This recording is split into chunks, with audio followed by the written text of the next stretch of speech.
രണ്ടാമതായി അബുൽ ലൈസ് തങ്ങൾ പറയാണ്, നമ്മുടെ ജീവിതത്തിൽ ശ്രദ്ധിക്കപ്പെടേണ്ട രണ്ടാമത്തെ കാര്യം, ഏതൊരു കാര്യത്തിൽ വെച്ചുകൊണ്ട് വിരമിച്ചാൽ നമ്മൾ അൽഹംദുലില്ലാ പറയുക. മാഷാ അല്ലാഹ് മാഷാ അല്ലാഹ് അൽഹംദുലില്ലാ എന്ന് പറയും. രാവിലെ ഉറങ്ങി എഴുന്നേറ്റു, അൽഹംദുലില്ലാ, ഒന്ന് തുമ്മി, അൽഹംദുലില്ലാ, തുമ്മിയാലേ അൽഹംദുലില്ലാ. ചിം എന്ന് പറയുമ്പോഴേക്ക് ലോകത്തെ ഏറ്റവും വലിയ സംഭവം നടക്കുന്ന ഒരാൾ തുമ്മ എന്ന് പറഞ്ഞാൽ മനുഷ്യ ശരീരത്തിലെ ഒരു അത്ഭുത പ്രതിഭാസമാണ് ഈ തുമ്മുക എന്നുള്ളത്.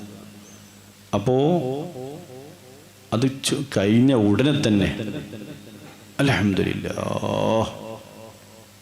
ഒരു നിലയ്ക്ക് ഒരു ചെറിയൊരു സമയം നമ്മുടെ ശ്വാസം നിലച്ചു പോകുന്ന സമയമാണ്. അല്ലാതെ തുമ്മുന്നവൻ നമ്മൾ കുറ്റം പറയാൻ പാടില്ല. ഒരാളിപ്പോൾ ഒരു സദസ്സ് നിങ്ങൾ തുമ്പിയാലേ ഈ ചങ്ങായി എവിടെ പോയാലും കച്ചറ എന്ന് പറയല്ല വേണ്ടി, അൽഹംദുലില്ലാ എന്ന് പറയാൻ വേണ്ടി, യർഹമുക്കല്ല മറ്റുള്ള അങ്ങനെയാണ് വേണ്ടത്. അൽഹംദുലില്ലാ. തുമ്മിയ ആ സമയം ഒരു ചെറിയൊരു സമയം നമ്മുടെ ശരീരം നിശ്ചലമായി പോവുകയാണ്. വീണ്ടും അല്ലാഹു നമുക്ക് ശ്വാസം തരികയാണ്. അൽഹംദുലില്ലാ. ഏതൊരു വിഷയത്തിൽ വെച്ചുകൊണ്ട് വിരമിച്ചാലും എൻ്റെ പ്രിയപ്പെട്ട ഉമ്മമാരെ, ഇതൊക്കെ നമ്മുടെ ജീവിതത്തിൽ ഉടനീളം വേണം. അങ്ങനെ നമ്മൾ കാത്തു സൂക്ഷിച്ചാൽ ബഹുമാനപ്പെട്ട അബുൽ ലൈസ് തങ്ങൾ പറയാണ്, ഫഹുവ ശരീഫുൻ ഇൻദല്ലാഹ്, അല്ലാഹുവിൻ്റെ അടുക്കൽ വലിയ ബഹുമാനം വന്നുപോയി. മലായികത്തീങ്ങളും ഇവരെ ആദരിച്ചു പോയി. ചെറിയ ചെറിയ ദോഷങ്ങളൊക്കെ അങ്ങ് പുറത്തു പോവുകയാണ്. വയക്കൂനു, എല്ലാ നിലക്കും അതിന് സന്തോഷം വരികയാണ്. അപ്പോൾ നമ്മൾ അത് അൽഹംദുലില്ലാ, ഒരു കാര്യം വിരമിക്കും. ഭക്ഷണം ഉണ്ടാക്കി ചോറ് വെച്ച് കഴിഞ്ഞ് അൽഹംദുലില്ലാ, അടുത്ത കറിയാണ്, കറി ഉണ്ടാക്കി കഴിഞ്ഞു അൽഹംദുലില്ലാ, ബിസ്മിയോടുകൂടെ തുടങ്ങി അതിൻ്റെ സമാപന സമ്മേളനത്തിൽ അൽഹംദുലില്ലാ. ഒരു കറി ഉണ്ടാക്കുക എന്നുള്ള സംഭവം തന്നെയാണ്, ചില്ലറ കാര്യമല്ല. ഭക്ഷണം ആരോഗ്യത്തിന് ആഫിയത്തിന് ഭക്ഷണം കഴിക്കല്ലേ, അൽഹംദുലില്ലാ. ഭക്ഷണം കഴിച്ചു കഴിഞ്ഞാൽ അൽഹംദുലില്ലാ.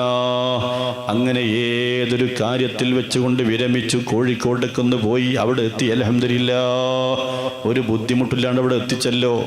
ഇനി തിരിച്ച് നാട്ടിലേക്ക് തന്നെ വരികയാണ്, നാട്ടിലെത്തി, അൽഹംദുലില്ലാ.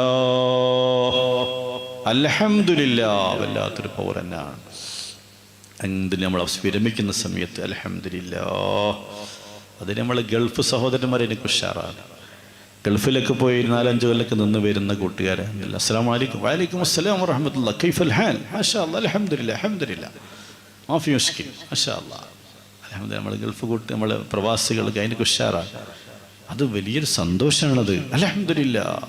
അറബിലൊക്കെ ഉണ്ടല്ലേ, എന്തെല്ലാം കൈഫൽ ഹാൽ. സംഭവം അയാൾ കച്ചവടം കഴിഞ്ഞ് തൂഫാനെടുത്ത് വരികയായിരിക്കും, എന്നാലും മാഷാ അല്ലാഹ് കൈഫൽ ഹാൽ, അൽഹംദുലില്ലാ, അൽഹംദുലില്ലാ.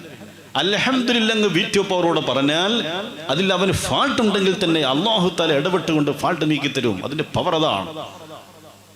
എന്ത് ടെൻഷൻ. അല്ലാണ്ട് നമ്മളൊരാൾ കണ്ടുമുട്ടി, നമ്മൾ കേസ് സ്റ്റാൻഡേർഡിലാവണം. നമ്മൾ സ്റ്റാൻഡേർഡ് ഉമ്മമാര്, സ്റ്റാൻഡേർഡിൽ തന്നെ വേണം ഉപ്പമാര്, സഹോദരന്മാരെ.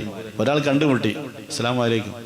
അല്ലെങ്കിൽ ചില എന്തെല്ലാം വർത്താനൊക്കെ സുഹൃത്തെ, പറയേണ്ട തങ്ങളെ, അവിടെ പോയി ഇവിടെ മറ്റേ തുടങ്ങി ആകെ തുടങ്ങി, ഇവിടെ പോയി ആകും തുടങ്ങി, ആകെ 10 ലക്ഷം ആട് കൊടുക്കാൻ, 1 ലക്ഷം, ഇത് ഇങ്ങനെ ഇല്ലാവില്ല അങ്ങോട്ട് പറയും. പിറ്റേന്ന് നമ്മൾ അയാൾ കണ്ടുപിട്ടിയാൽ പിന്നെ അത് ചോദിക്കാൻ തോന്നില്ല. അയാൾ ഇതുണ്ടാക്കി പറയാം, എന്തെല്ലാം വർത്താനൊക്കെ പറയേണ്ട, ഒന്നും ആയില്ല, ഞാൻ പറഞ്ഞപ്പോൾ തന്നെ പിന്നെ അയാൾ. അങ്ങനെയല്ല, നമ്മളൊരാളെ കണ്ടുമുട്ടി, അൽഹംദുലില്ലാ, അസ്സലാമു അലൈക്കും. വഅലൈക്കും അസ്സലാം. സലാം കൊണ്ടാണ് തുടക്കം. കണ്ടാൽ സലാം കൊണ്ടാണ് മിണ്ടൽ വേണ്ടത് എന്നുള്ളതാ നബി തങ്ങളിൽ നിന്നുള്ളത്. മിണ്ടിക്കഴിഞ്ഞ് സലാം പറഞ്ഞാൽ പിന്നെ അസ്ഥാനത്താണെന്നാണ് തുഹ്ഫയിൽ പൊന്നേ. അസ്സലാമു അലൈക്കും. വഅലൈക്കും അസ്സലാം. എന്തെല്ലാം കുട്ടികളൊക്കെ വർത്താനം? അൽഹംദുലില്ലാ തങ്ങളെ, മാഷാ അല്ലാഹ്, റാഹത്താണ്. റാഹത്ത് പറയണം. അല്ലാതെ നമ്മളൊരിക്കലും തന്നെ മറ്റേത് പറയണം. അങ്ങനെ ഇല്ലാബില്ല ജനങ്ങളോട് പറഞ്ഞ് നടക്കരുത്.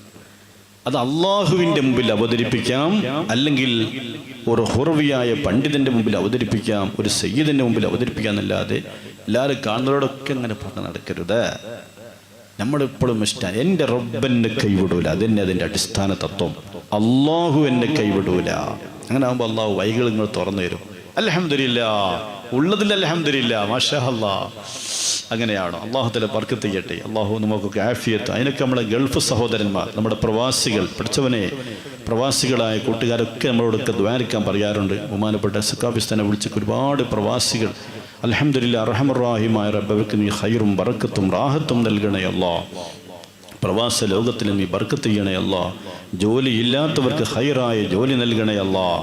ബർക്കത്തും സന്തോഷമൊക്കെ കൊടുക്കണേ അല്ലാഹ്. മക്കളില്ലാത്തവർക്ക് സ്വാലിഹീങ്ങളായ മക്കളെ കൊടുക്കണേ അല്ലാഹ്. പ്രവാസ ലോകം കഴിഞ്ഞ് വന്നാൽ അതിൽ കിട്ടുന്ന ഒരുപാട് നന്മകളുണ്ട്. അതിൽപ്പെട്ടാണ് സലാം പറഞ്ഞ അസ്സലാമു അലൈക്കും. പിന്നെ നിസ്കാരമൊക്കെ ഒരു കൃത്യമായിട്ട് നിർവഹിക്കാനുള്ളൊരു തൗഫീഖും അങ്ങനെ കുറേ അവിടെ നിന്ന് വരാറുണ്ട്. വലിയ സന്തോഷമാണ്. പിന്നെ അൽഹംദുലില്ലാഹ് കൈഫൽ ഹാൽ, അൽഹംദുലില്ലാഹ് അൽഹംദുലില്ലാഹ് മാഫി മുഷ്കിൽ, മാഷാ അല്ലാഹ്. അങ്ങനെ മാഷാ അല്ലാഹ്. അല്ലാഹു ഇനി ബർക്കത്ത് ചെയ്യണേ അല്ലാഹ്. ബഹുമാനപ്പെട്ട സയ്യിദുനാ അബുൽ ലൈസ് തങ്ങൾ പറയാണ്, രണ്ടാമതായി തങ്ങൾ പറയുന്നു, നിങ്ങളുടെ ജീവിതത്തിൽ നിങ്ങൾ എന്തെങ്കിലും ഒരു വിഷയത്തിൽ കൊണ്ട് വിരമിച്ചു കഴിഞ്ഞാൽ നിങ്ങൾ അൽഹംദുലില്ലാഹ് പറഞ്ഞോ.